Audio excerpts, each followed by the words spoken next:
In our last session, we have discussed about elasticity of demand. Now we'll discuss elasticity of supply.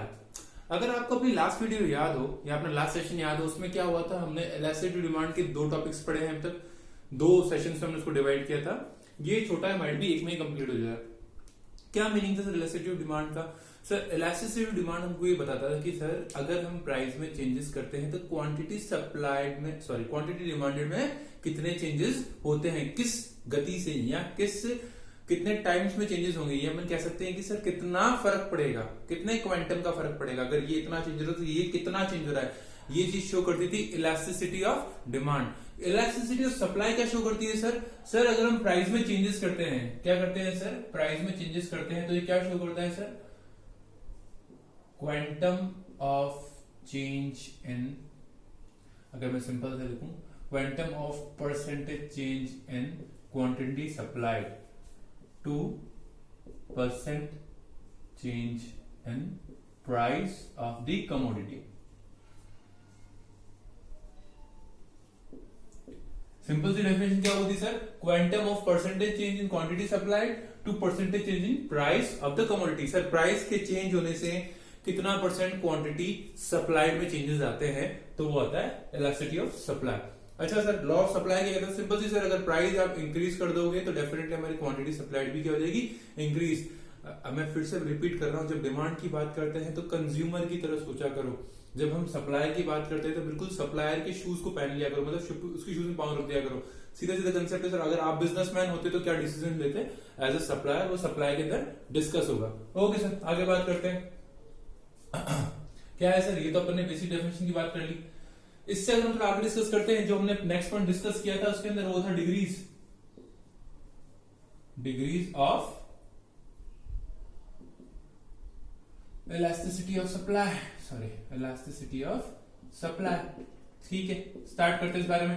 बेटा क्या क्या था, first था perfectly inelastic, perfectly inelastic.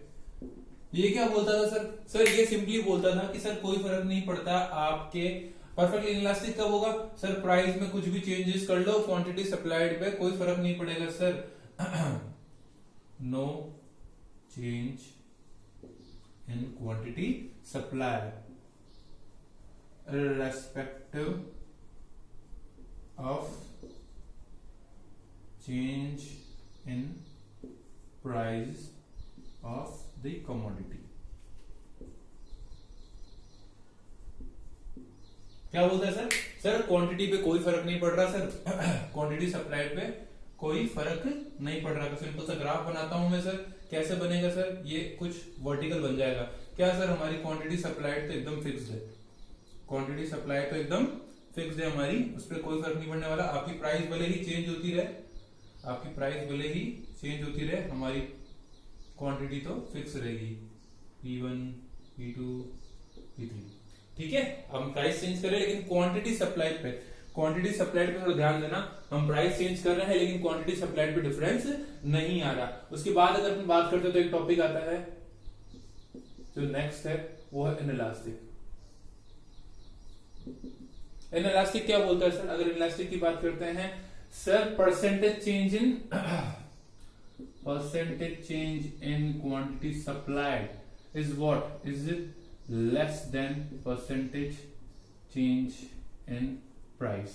Sir क्या बोल रहा है सर, आपने सही कहा, प्राइस की चेंज होने से क्वांटिटी सप्लाइड चेंज हो रही है, लेकिन इतनी नहीं हो रही जितनी प्राइस चेंज हो रही है. मतलब प्राइस ज्यादा चेंज हो रही, क्वांटिटी सप्लाइड कम चेंज हो रही. अच्छा, इस केस में इलास्टिसिटी ऑफ डिमांड कितना होगा sir, elasticity of supply same formula ही है सर, वही सर, परसेंटेज चेंज जो बेसिक चलता था, percentage change in quantity supplied upon percentage change in price. बेटा वही कंसेप्ट पे चल रहा है. कैसे निकालेंगे सर, सेम अगर आप बात करते हो सर, तो इस केस में तो क्या हो जाएगा हमारा, इलास्टिसिटी ऑफ सप्लाई कैसे निकालेंगे, percentage change in quantity supplied. Sir वो तो कुछ चेंज हुआ ही नहीं है तो ऑटोमेटिकली जीरो हो जाएगा. अगर न्यूमरेटर जीरो तो ऑटोमेटिकली हमारा ES भी जीरो हो जाएगा. इसकी बात करते हैं सर, अगर इस केस में क्या होगा इलास्टिसिटी ऑफ सप्लाई का, पहले ग्राफ बना लेते हैं. क्या कह रहा है सर, प्राइस ज्यादा चेंज हो रही है, सप्लाई कम चेंज हो रही है, ये मान लेते हैं. ठीक है, क्या है सर, एक तो ये सीन और एक ये सीन, अभी पता पड़ जाएगा.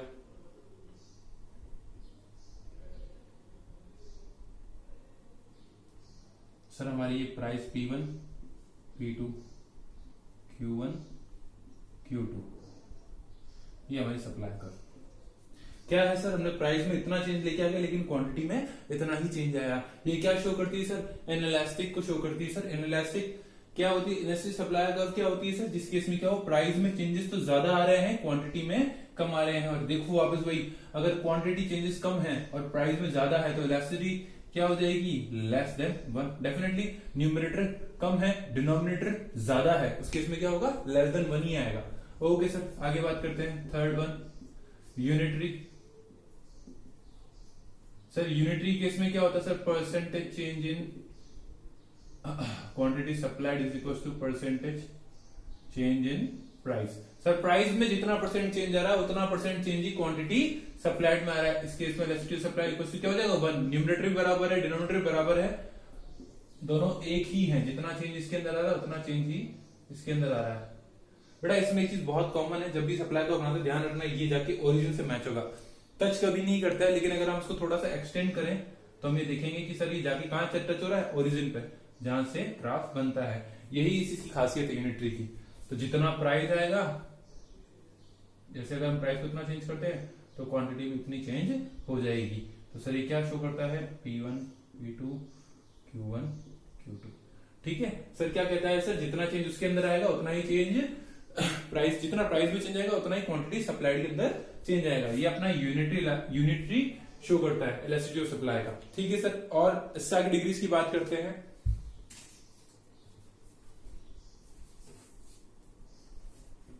जैसे उसके अंदर 5 थी, इसके अंदर भी वो 5 ही आएंगी डिग्रीज।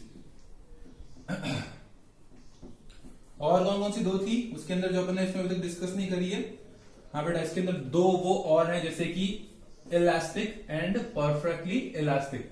इलास्टिक के केस में क्या होगा सर, जैसे उस जगह हमने बात करी थी, अभी तक तो हम जो हमने डिस्कस करी उसके अंदर हमने प्राइस को ही ज्यादा चेंज दिखाया है, क्वांटिटी को कम चेंज दिखाया है। लेकिन ऐसे भी केसेस हो सकते हैं जिसके अंदर सर प्राइस थोड़ी ही चेंज हो और क्वांटिटी ज्यादा चेंज हो, उसको क्या बोलते हैं, इलास्टिक। इलास्टिक सप्लाई कर्व कैसी होती है सर, अगर हम उसकी बात करते हैं तो सर उसमें percentage change in quantity, percentage change in quantity supplied is greater than percentage change in price. Sir यहाँ पे हम प्राइस को थोड़ा ही चेंज करेंगे लेकिन क्वांटिटी में बहुत फर्क आ जाएगा। यहाँ पे हमारा रेसिप्रोसिटी डेफिनेटली ये ज्यादा है, ये कम है, न्यूमरेटर ज्यादा है, डिनोमिनेटर कम है, तो डेफिनेटली ग्रेटर देन 1 हो जाएगा। इसका ग्राफ भी शो कर देते हैं एक बार। सर क्या आएगा ग्राफ के अंदर, ये बेटा कुछ इस तरह का ग्राफ बनेगा आपका, जहां पे प्राइस में सर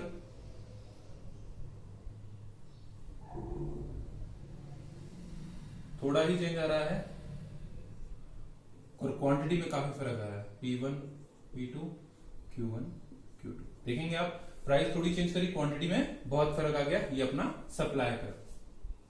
ठीक है सर, आगे बात करते हैं इसके बारे में। जो 5th पॉइंट आता है वो है perfectly elastic. Perfectly elastic, sorry elastic तो पहले डिस्कस कर लिया है, अब हम बात करें परफेक्टली इलास्टिक कर्व की। अगर हम इसकी बात करते हैं, इसके इसमें क्या होगा बेटा, no change in price of the commodity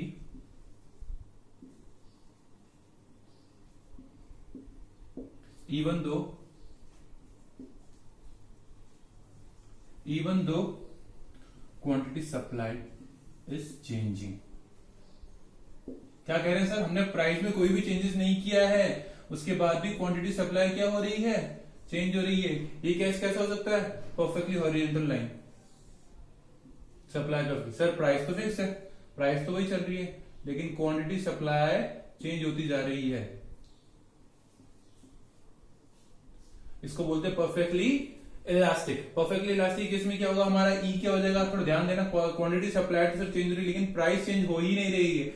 मतलब न्यूमरेटर तो अपना कोई डिजिट आ जाएगा, लेकिन डिनोमिनेटर है वो बिल्कुल 0 आएगा, तो इस केस में ये नंबर ही इनफाइनाइट नंबर बन जाता है। ठीक है, ये हो जाएगा अपना इनफाइनाइट नंबर। ये 5 डिग्रीज हो चुकी डिस्कस। इसके बाद जो पॉइंट आता है अपना methods of calculating elasticity of supply.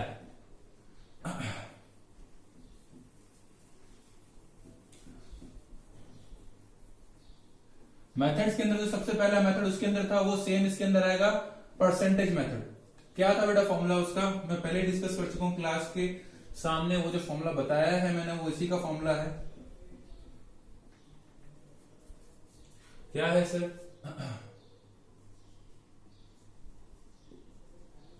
Methods पहला कौन सा आएगा, परसेंटेज।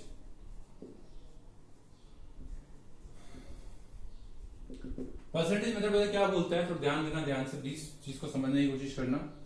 क्या बोलता है सर परसेंटेज मेथड के अंदर, सेम फॉर्मूला लगेगा sir, percentage change in quantity supplied upon percentage change in price. इसको अपन कैसे लिख सकते हैं, कैसे निकालेंगे परसेंटेज चेंज, सर जो भी चेंज है क्वांटिटी में अपॉन आपकी जो भी क्वांटिटी है divided by what, into 100 divided by what, percentage change in price, जो भी प्राइस हो जो आपकी पुरानी प्राइस थी, इनटू 100। थोड़ा सॉल्व करोगे इसको, क्रॉस में जाके 100 से 100 कट हो जाएगा और वो हो जाएगा upon quality P.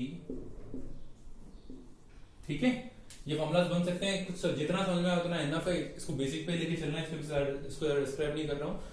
Percentage method के अंदर ये बेसिकली फॉर्मूला आता है। अगर इसकी बात करते हैं सेकंड मेथड की, वो है geometric method. Geometric method, graphical method, दोनों ही इसके नाम है बेटा। अगर इसकी बात करते हैं, ये लास्ट टाइम से थोड़ा सा डिफरेंट है। जैसे इसके अंदर अगर आपको डिमांड में याद हो तो अपन ने एक कर्व बनाई थी जो कि प्रॉपर अपन कैलकुलेट करते गए थे। इस केस के अंदर जैसे हमने डिग्रीज की बात करी थी, वो पांचों बने थे और सेम पांचों इसके अंदर वापस से बनेंगे, ठीक है। लेकिन हर एक के अंदर अपन को सिर्फ इसके जो ग्राफ है उससे बताना है कि सर ये कौन सी सप्लाई कर्व है, इलास्टिक, इनइलास्टिक, यूनिटरी, सिर्फ ग्राफ देख के बताना है। तो इसको हम एक्सप्लेन कर सकते हैं। अगर मैं फर्स्ट वाले की ही बात करता हूं, perfectly inelastic,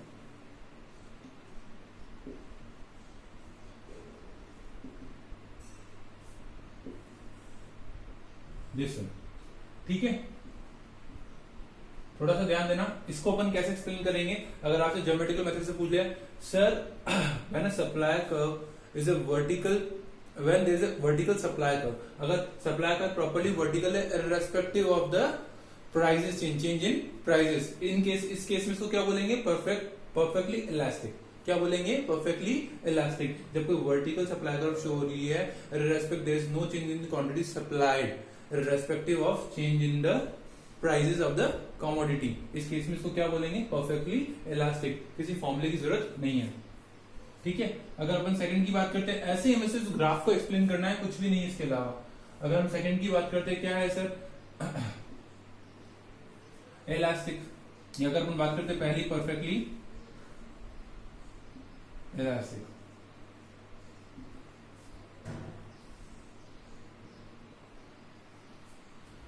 When the graph shows a horizontal supply curve where the price is stagnant, is fixed, even though the quantity supplied is changing. In this case, the supply curve is perfectly elastic.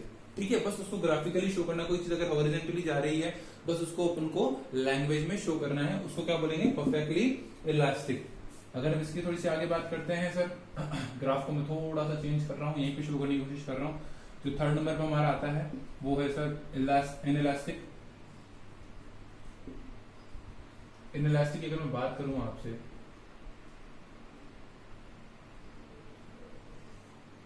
इस तरह का कुछ बनेगा inelastic, जिसके अंदर price के अंदर काफी चेंज होगा, क्वांटिटी में बहुत कम चेंज होगा। Okay, when the demand curve, sorry, when the supply curve is originating from the X axis. What is originating, अगर मैं इसको थोड़ा सा एक्सटेंड कर दूं तो कहां पर जाएगी, एक्स एक्सिस पे। अगर हम थोड़ा ध्यान से एक्सटेंड करने में पता पड़ रहा है कि sir if the supply curve is originating from the X axis and there is upward slope, then this supply curve is inelastic supply curve। इसके हम लोग देख सकते हैं इनइलास्टिक केस में कि हाँ सर ये एक्स एक्सिस से जनरेट होगी और एक अपवर्ड का स्लोप बनेगा, मतलब ऊपर की तरफ स्लोप बनेगा। इसको अपन क्या बोलेंगे, इनइलास्टिक सप्लाई कर्व। जो फोर्थ पीस बनता है वो इलास्टिक का बनता है। वो सर कैसे होता है, अगर हम उसकी बात करते हैं वो तो कुछ इस तरह का बनेगा। कैसे होगा सर, सेम, थोड़ा सा डेफिनेशन में चेंज क्या आएगा sir, it's an upward supply curve where the origin of the supply curve is from the y axis। Sir y axis से ओरिजिनेट हो रहा है, कहां से ओरिजिनेट हो रहा है, y एक्सिस से ओरिजिनेट हो रहा है और ये अपवर्ड स्लोप में है। तो सर इसका मतलब क्या है सर, ये कौन सी सप्लाई कर्व है, इलास्टिक सप्लाई कर्व। एक जो फिफ्थ पॉइंट आएगा वो आएगा यूनिटरी। यूनिटरी केस में क्या होगा, एक ऐसी सप्लाई कर्व बनेगी जो सीधा यहां से जाएगी, ठीक है। यूनिटरी केस में क्या होगा, when there is an upward supply curve and the origin of the supply curve is from the origin और is from the epicentre. Origin अगर हम बात करते हैं इसकी प्रॉपर यहीं से सेंटर से ओरिजिन से ही निकल रहा है, उस केस में सर क्या होगा, उस केस में क्या होगा, हम बोलेंगे सर ये यूनिटरी सप्लाई कर्व है जिसके जो शो करता है कि जितना प्राइस में चेंजेस आएंगे उतनी ही क्वांटिटी में भी चेंजेस आएंगे। तो ग्राफिकल वे में कुछ नहीं, कुछ नया नहीं है। जैसे हमने उन डिग्रीज को एक्सप्लेन किया, अगर उसको हम लैंग्वेज फॉर्म में लिखें तो वो ऑटोमेटिकली ज्योमेट्रिक मेथड हो जाएगा, ठीक है। एक लास्ट पॉइंट जिसका बाकी है उसको एक्सप्लेन कर लेते हैं, डिटर्मिनेंट्स। डिटर्मिनेंट्स ऑफ डिमांड याद है क्या आप लोग को? प्लीज एक बार इनको अच्छे से याद करके चलना, क्योंकि आगे जाके दिक्कत हो जाएगी अदरवाइज।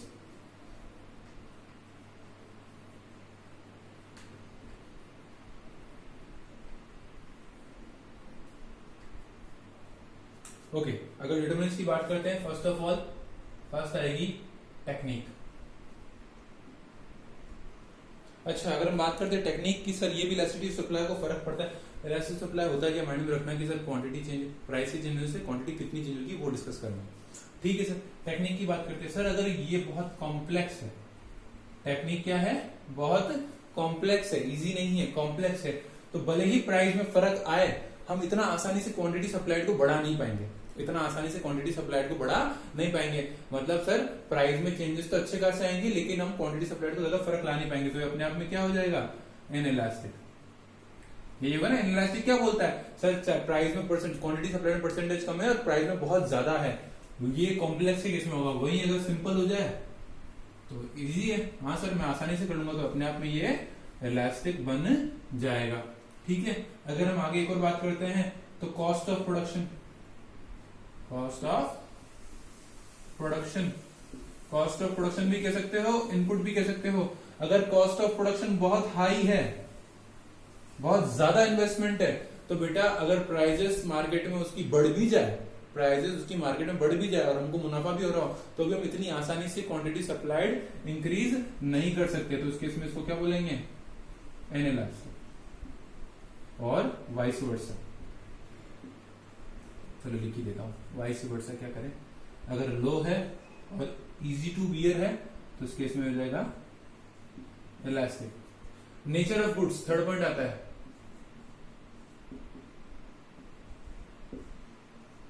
नेचर ऑफ गुड्स क्या शो करता है बेटा, ये बेसिकली अगर हम नेचर ऑफ गुड्स की बात करते हैं तो अगर पेरिशेबल गुड्स है, अगर थोड़ा सोच के देखो सर, अचानक से गुड्स की रेटें बढ़ भी गई मान लो, तो सर सप्लाई करना पड़ेगा, सप्लाई करने के लिए स्टोर करना पड़ेगा। पेरिशेबल गुड्स को ज्यादा तो स्टोर कर नहीं सकता मैं, एक स्पेसिफिक सप्लाई कैसे बढ़ाते हैं हम लोग, चीजों को स्टोर करके, ज्यादा से स्टोर कर लो, जब वक्त है तो चीजें बेचना स्टार्ट कर दो। तो पॉइंट इज पेरिशेबल गुड्स को ज्यादा टाइम स्टोर में नहीं कर सकता, फ्रूट्स हो गए, ठीक है, ऐसे खाने की चीज सब्जियां हो गई, उनको हम ज्यादा स्टोर नहीं कर सकते। तो इस केस में भले सर प्राइस में इंक्रीज आ भी जाए तो भी सर मैं फटाफट से सप्लाई को इंक्रीज नहीं कर पाऊंगा, तो ये क्या हो जाएगी, इनइलास्टिक।